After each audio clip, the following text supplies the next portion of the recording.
Bonjour! We will see in this lecture the general principles of statistical tests, without going into the details of each of them that will be studied in further lessons. The lecture lasts about 50 minutes. The aim of this lesson is to show you how to express a comparison in statistical terms. For example, how to plan a comparison of means or percentages. We'll see how to specify a set of hypotheses which will be tested. And then, without examining the techniques of calculation themselves, we'll go directly to the common interpretation of their results, and we'll have a special focus on the interpretation of the significance level. We will see how to formulate a null hypothesis and an alternative hypothesis. We'll see what is a p-value and how to interpret it, and we'll study the question of the errors which are integral part of the test theory.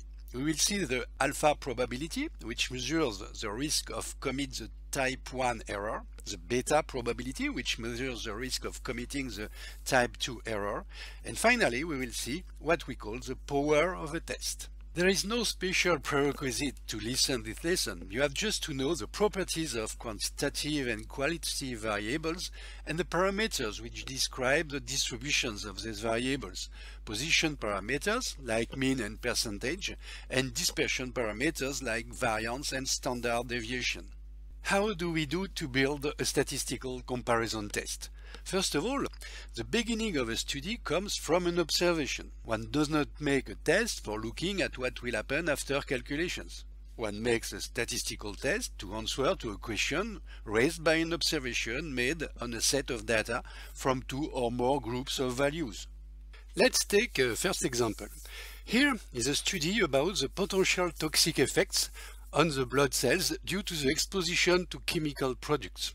An indicator of the volume of red blood cells, called mean cell volume, MCV, has been measured among workers in a chemical factory.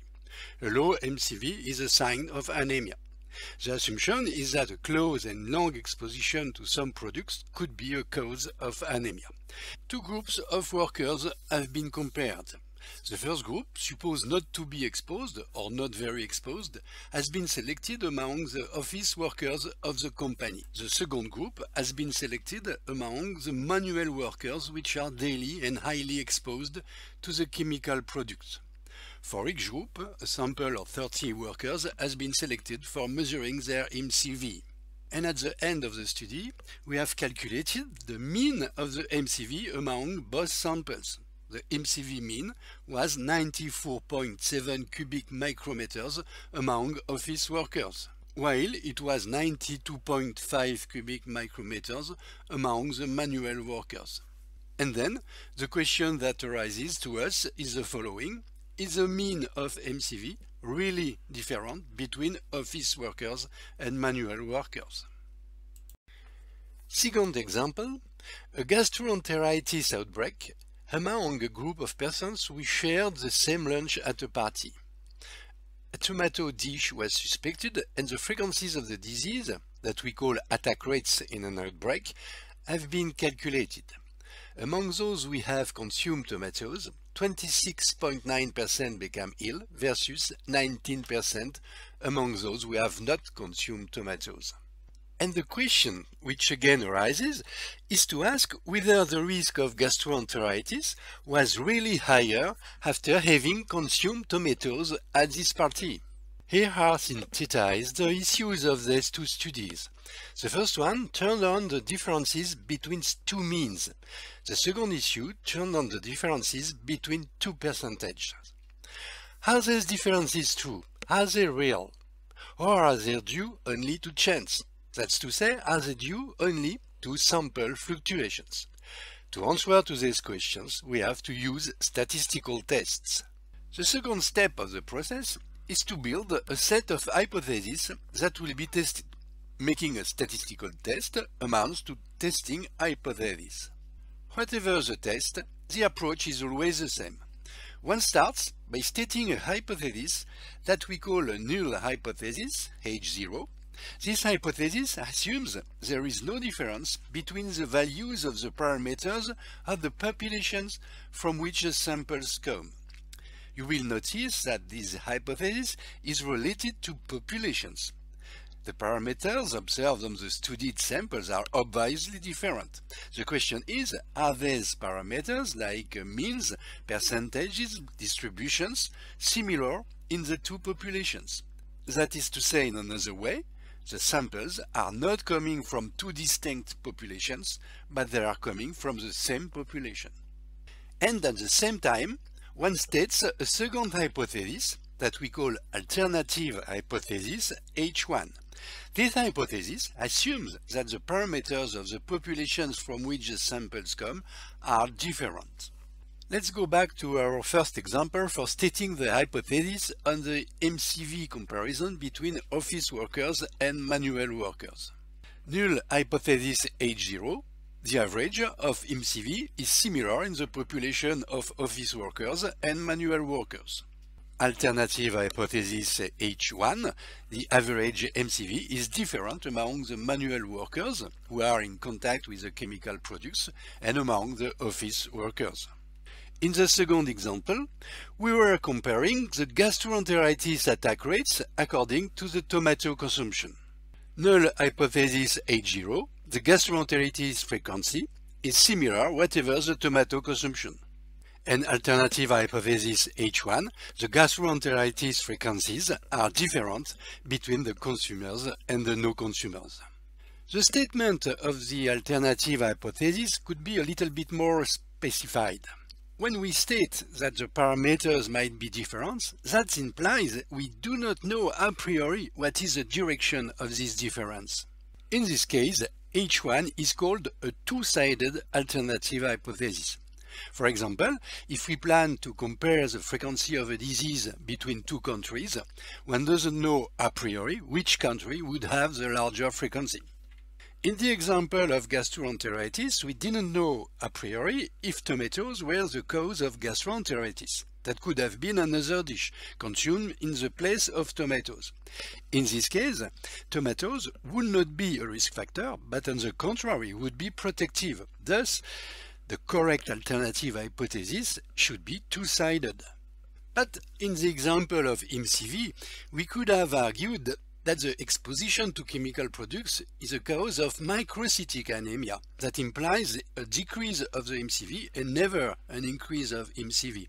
In this case, H1 should not be a two-sided hypothesis. It would have been more correct to write H1 as following: MCV is lower among the manual workers than among office workers. Such an hypothesis is called an one-sided alternative hypothesis. One states that one of the parameters is lower or greater than the second. Other example, here is a study on the efficacy of a vaccine against malaria. The objective is to compare the frequency of malaria between a group of vaccinated people and no vaccinated people. H0, the malaria frequency is similar in both groups. H1, one will not simply assume that the frequency of malaria is different between both groups, but that the frequency of malaria is lower in the vaccinated group. If we would assume the opposite, frequency of malaria greater in the vaccinated group, that would be absurd, or at least that would be out of interest. Thus, in such a case, one states rather a one-sided alternative hypothesis. The interest of specifying such an hypothesis is to lower the critical value of the statistical test for a given risk of error. We will see this point later. Then now, we can express the general principles of all statistical tests. First of all, the only hypothesis which is tested is the null hypothesis. And after achieving the test, there are two situations. Either H0 is not verified, therefore H0 is rejected, and H1 is automatically accepted. For this reason, H1 must be sought out and written before any calculations, because its acceptance is automatic if H0 is rejected. One must not modify an alternative hypothesis after reviewing the results of a test. Second situation, H0 cannot be rejected. In this case, there is no conclusion. You will notice that the reasoning is not symmetric. If H0 is not rejected, H0 is not accepted for all that. In fact, one never accepts a null hypothesis. I propose to use this small flowchart to resume the process. One starts by testing the null hypothesis. Either H0 is rejected, then H1 is accepted. Or H0 cannot be rejected, and there is no conclusion.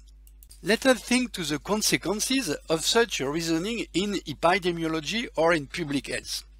When somebody or any group of people launches on public media fanciful information, as for example, the windmills could be a cause of brain cancer, it is very difficult to prove the lack of effects even after rigorous studies, because it is impossible to affirm a null hypothesis. Now that the set of hypotheses has been stated, the next step is the calculation of the test itself. Let's go back to our first example with the two MCV means calculated among office workers and manual workers, and the set of null hypotheses and alternative hypotheses which we assume bilateral. Let's try to visualize these hypotheses. In this example, we are comparing two means, the mean among manual workers, 92.5, and the mean among office workers, 94.7. If H0 is true, there is no difference between the MCV of the population of manual workers exposed to the chemical products in this factory, whose mean would be mu1, and the MCV of the population of office workers in this factory, whose mean would be mu2. In fact, if H0 is true, if there is no effect of chemical products on red blood cells, all workers belong to the same population with the same MCV mean. To sum up, if H0 is true, mu1 equals mu2, and the differences observed of this data are due merely to that we call sampling fluctuations. But if H1 is true, then these two samples belong to two different populations with the means mu1 and mu2 are different. Let's call delta the difference between M1 and M2. If H0 is true, then delta must be not very far from zero. This hypothesis of a delta close to zero is a null hypothesis that will be tested. In our example, the difference between 94.7 and 92.5 equals 2.2. This brings us to the question of whether 2.2 is far enough from zero to be able of rejecting H0. Let's take the second example of gastroenteritis, where two attack rates are compared between consumers of tomatoes and no consumers. In this situation, we are comparing two percentages. These percentages are represented here by two pie charts. If H0 is true, there is no difference between the percentage of gastroenteritis among the tomato consumer population, capital P1, and the percentage among the no consumers population, capital P2. Capital P1 equals capital P2. In fact, if H0 is true, if there is no link between gastroenteritis occurrence and tomato consumption, all the people who died belong to the same population. The difference observed between the samples is due to sample fluctuations. But if H1 is true, if gastroenteritis is linked to tomato consumption, then the two samples belong to two different populations of people suffering of gastroenteritis. Capital P1 is different from capital P2. When we'll calculate the difference between the percentages, 26.9% minus 19, that gives 7.9%. And the question is whether 7.9 is far enough from zero to be allowed to reject H0. Statistical tests are done to answer these questions. All of them, whatever they designed, calculate the probability of having observed the data obtained under the condition that the null hypothesis is true. This probability is expressed by a value you probably have already read in scientific papers, the so-called p-value. And to be joking, I would say that the sets of calculation of statistical tests were mixed the parameters of the samples, means, standard deviations, percentages, sample sizes, can come down to a machine generating a unique product, the p-value. We are going now to jump over the step of calculations, which will be explained in other lectures. These calculations are various according to the types of variables, if they are qualitative or quantitative. Let's focus on the common issue of all the tests, the p-value. In the first example, the calculation of the two means comparison test gives a p-value of 0.0042. Remember that this p-value means the probability of having observed this data if H0 is true. That is, there is a probability of 0.0042 of having observed such a difference if the null hypothesis of MCV equality between employees and manual workers was true. In the second example, the results of the two percentages comparison test gives a p-value of 0.56. That means there is 56% of chance of having observed such a difference if tomatoes were not the cause of this outbreak. And now we will see what conclusions can be drawn from a given p-value. To interpret the p-value, one examines where is its position compared to a critical value called alpha risk. It is defined a priori in the protocol of the study before making the test. Alpha is the largest risk of error that we could accept if we reject H0. The value of alpha risk is most commonly defined at 5%. That means one accepts a risk of error that is no greater than 5%. But this is just a convention. If you want to be careful, you might choose a priori a lower risk, 2%, even 1% or lower. If the p-value is lower than 5%, then H0 is rejected and the alternative hypothesis H1 is automatically accepted. One affirms that the observed difference is significant. In the MCV example, the p-value is equal to 0.0042. This value is very low, much lower than the alpha risk value of 0.05. We can conclude there is a significant difference between the MCV of the manual workers and the MCV of the office workers, with a p-value less than the critical value of 5%. You will notice that I am not saying that the risk of error in rejecting H0 is 0.0042 less than 1%. The p-value is not a risk of error. It is a measure of the significance of the results. If you prefer, it is the degree of confidence with which we can reject H0 with the data we have collected. If I had wanted to display a risk of being wrong less than 1%, I would have had to choose before work an alpha threshold of 1%. And with such a result of 0.0042, I might have presented a p-value less than 1%. Second situation, the p-value is greater than 5%.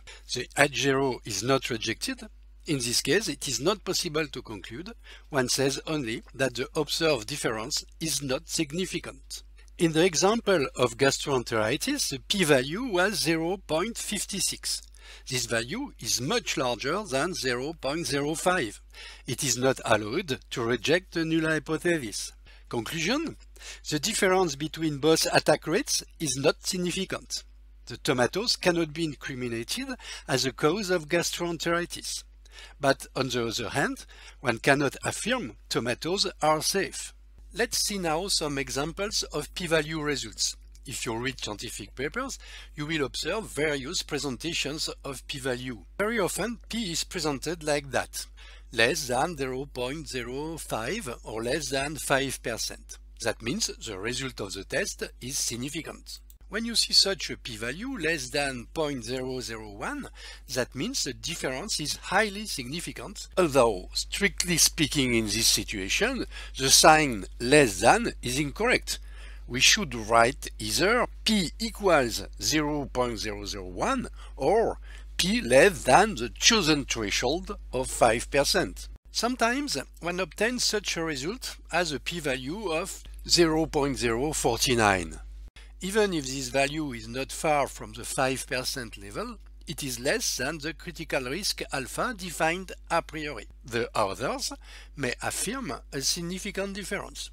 If yourself as an author, you are not convinced by this result, you would have better done to choose a priori a lower critical risk as 1% for example. Let's see another p-value result. For example, p equals 0.45. This means that H0 cannot be rejected. It would be far too risky. The difference is declared non-significant. When the p-value exceeds the alpha risk defined a priori in the protocol, some authors prefer to not give the exact p-value, which has no interest, but they mention the acronym NS, that means not significant. Here is a particular p-value, for example 0.051. The authors have been working for 5 years, they have spent a lot of money, and they end with such a disappointing result, just over the 5% level. Strictly speaking, this result is not significant. This situation is very unpleasant and could lead to the temptation of revising the data by correcting some values, by excluding some subjects. All these practices would be dishonest. What to do then? Publish or not publish? In this case, it would be stupid to throw away all the study. The differences which have been observed, even they are not significant, have a scientific interest. They deserve to be analyzed and discussed. Some scientific analysts have talked about the p-value dictatorship, which has prevented the publication of a lot of pertinent studies of great interest. One calls this problem the publication bias. So, if your protocol is smart, if your hypotheses are pertinent, if your data are correct, do not hesitate to send your paper for publishing even if the result is not significant. Let us consider some examples about the interpretation of a p-value. For example, a study has shown that 78% of the patients were successfully treated by treatment A versus 72% with the treatment B. The result of the statistical test gives a p-value less than 0.05. Conclusion: the authors of the study affirm that treatment A is better than B, and assuming these two treatments have an identical tolerance, they advocate the use of A instead of B. Asserting this result, they take a risk. They accept the probability of 5 chances in 100 of concluding wrongly that A is better than B. Doing that, they are right, because if they did not take this small risk, they would deprive the patients of the benefit of a better treatment. In this second example, we consider 2 studies about 2 new prevention processes against surgical site infections. Each study compares one of the new processes to the old process O, which is commonly used. In the first study, one observes among the patients 25% of infections when the old process is used and only 13% of infections when the process A is used. The difference is significant with a p-value less than 5%. Then the authors conclude that the new process A is more efficient than the older. In the second study, which compares the old process and a new process B, one observes the same infection frequencies as in the first one. But the difference is now highly significant with a very low p-value of 0.0001. And that brings us to the question of whether process B is better than process A. And the answer is no, absolutely not. It is obvious that A and B have the same efficiency. They reduce by half the frequency of infections. What has changed in the second study is only the p-value. Then why? Probably because the protocols are not the same. The study B is more powerful, certainly because the sample size was greater. In conclusion, the efficiencies of processes A and B are equivalent, but the confidence we may attribute to the study B is stronger. In this new example, one compares the cholesterol level between two groups of patients. One group on the right has been treated with drug A. The other group on the left has not been treated. In this situation, the variable, which is the cholesterol level, is a quantitative variable. On the graph, each subject is represented by a black dot corresponding to his cholesterol level on the y-axis. The two blue horizontal lines represent the two means of both series. And as you can see, the difference between these two means has been found significant with a p-value of 0.001. Even the difference seems not very large, with an overlap of the two distributions. Let's see a second study about the same subjects where one compares the cholesterol level between a series of patients treated by the drug B and a series of no treated patients. You will notice here that the p-value is greater than 5%. Thus, the authors cannot conclude to the efficiency of drug B, even whether the difference between treated and no treated group is greater than the difference observed in the previous study. In this situation, there is a lack of power of the test. It is due to two reasons. First, the dispersion of the values, which are more scattered, that implies a greater variance. But the main reason is the small sizes of the samples. In this study, the authors have not selected enough subjects to get a significant result. We will see in a few moments this question of the power of a statistical test. A frequently asked question is, what is the difference between alpha risk and p-value? The alpha risk is the highest risk of error that one accepts to take. It is defined a priori before performing the test. The p-value is a probability that one calculates a posteriori, after to have performed the study. It is the probability of observing data if H0 is true. A few decades ago, the authors used to merely verify if the risk calculated by the test was lower or higher than the alpha risk defined a priori. And then they were concluding to a significant result if the value was lower. Now, one prefers to calculate the p-value, which measures a level of confidence when rejecting H0. To illustrate this concept, let's imagine a high jump competition.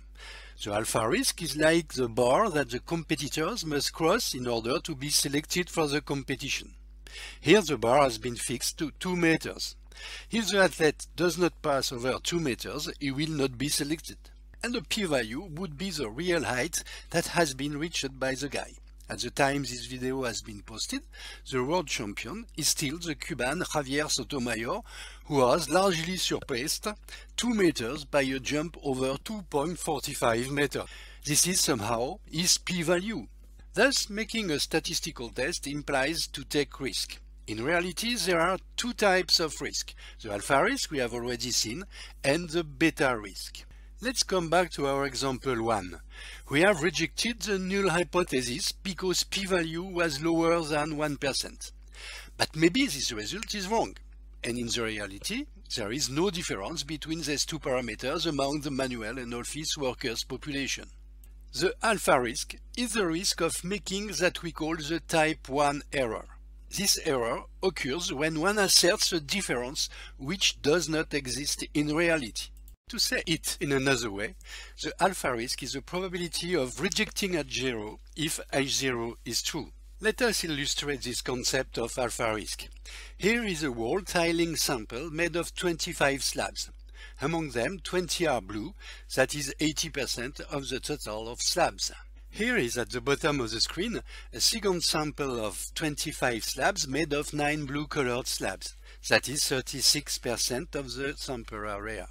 And the question is, are these two samples coming from two different wall tiling, or are they coming from the same tiling? We will see in another lecture how to test the two percentages comparison. For now, let us make the test in a visual way. Null hypothesis, they are coming from the same tiling. Alternative hypothesis, they are coming from two different tiling. If you are honest, you would say that they are coming from two different styles of tiling. The top one would have rather a blue trend and the bottom one a yellow trend, isn't it? However, These two samples are coming from the same tiling, made of 50% of blue slabs and 50% of yellow slabs randomly scattered. Among all the possible samples of 25 slabs that we can select in this tiling, there would be many similar samples with a balanced distribution of blue and yellow slabs. But rarely it is also possible to select very contrasted samples. When we asserted that the two initial samples came from two distinct populations, we have committed a type 1 error. We have affirmed a difference which does not exist in reality. What are the consequences of rejecting H0? You have seen that when H0 is rejected, one accepts automatically H1. Then there are two possibilities. Either it is right and everything is fine, you have contributed to the science advances, or it is wrong, you are wrong, and you could be very uncomfortable. However, this risk of type 1 error is admitted by all researchers who use statistical tests. The interest of the p-value is to quantify this risk. The confidence in the results increases with the decrease of the p-value. To sum up, the alpha risk is the risk of asserting a difference which does not exist. Let's come back to our second example. We have concluded that the result was not significant. We could not affirm that tomatoes were the cause of the outbreak. But the attack rate seems greater among tomato consumers than among the no consumers. Maybe there is a real difference. Maybe the frequency of gastroenteritis is really higher when tomatoes have been consumed, and thus tomatoes would be the real cause of this outbreak. Thus, if we cannot conclude, we are making another type of error that we call type 2 error. We call beta risk the risk of committing this type 2 error. This error occurs when we do not conclude to a difference, whereas that difference exists in reality.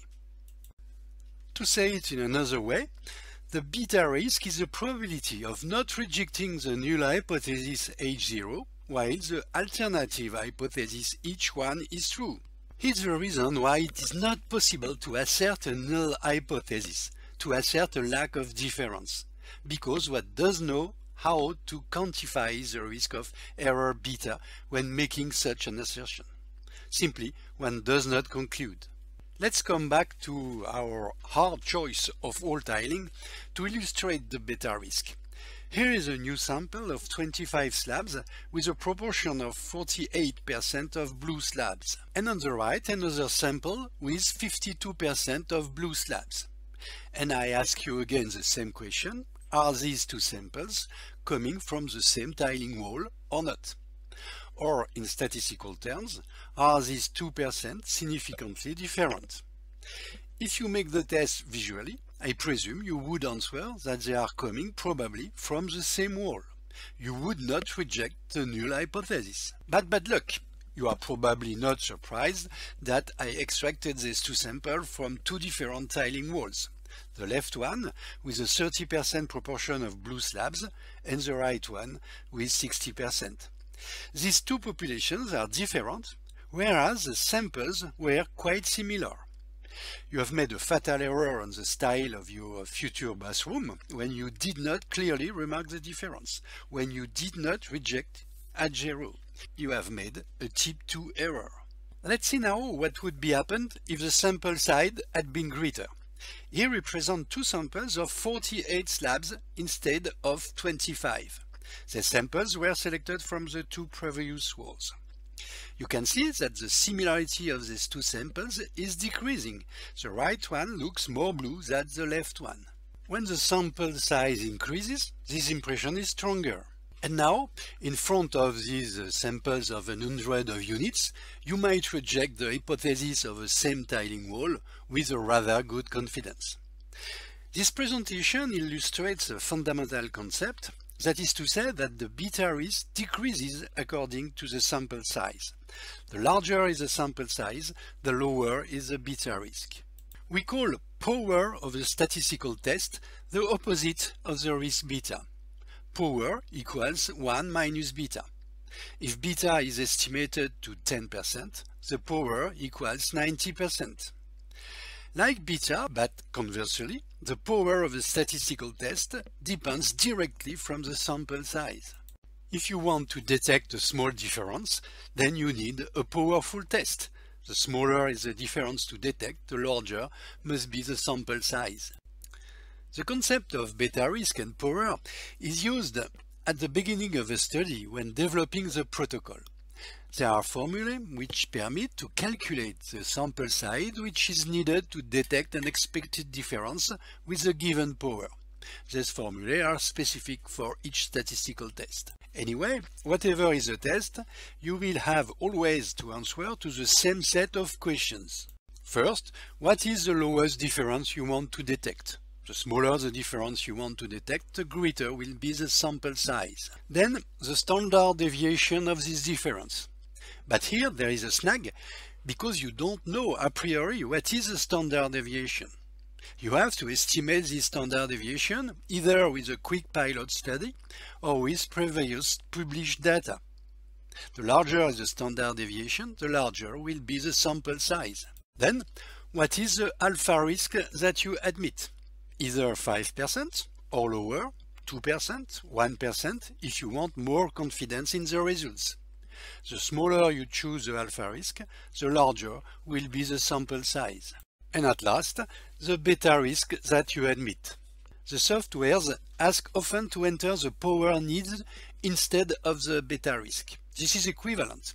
If you choose a 20% beta risk, that means you want a power equals to 80%. In most of the studies, one admits quite high beta risks, 10% or more, like 20%.